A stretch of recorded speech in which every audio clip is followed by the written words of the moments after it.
بسم اللہ الرحمن الرحیم۔ صدقہ و خیرات کرنا اور غربا مساکین کے ساتھ مالی تعاون کرنا بہت اچھی بات ہے، لیکن ہمارے یہاں ایک روش ہے کہ جس کے ساتھ کوئی ایسا مالی تعاون کیا تو چاہتے یہ ہیں کہ یہ ہمیشہ میرے آگے ہاتھ باندھ کے کھڑا رہے اور ہر مجلس میں لوگوں کو بتاتا رہے کہ میں نے فلاں موقع پر اس کے ساتھ مالی تعاون کیا تھا۔ اگر وہ نہیں بتاتا تو خود لوگوں کو بتاتے ہیں اور اسے یاد دلاتے رہتے ہیں کہ وہ لوگوں کو بتائے کہ میں نے اس کے ساتھ کیا نیکی کی تھی۔ حالانکہ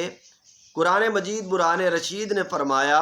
یا ایھا الذین آمنوا لا تبطلوا صدقاتکم بالمن والاذی، اے ایمان والو احسان جتلا کر اور تکلیف دے کر اپنے صدقات کا اجر ضائع نہ کرو۔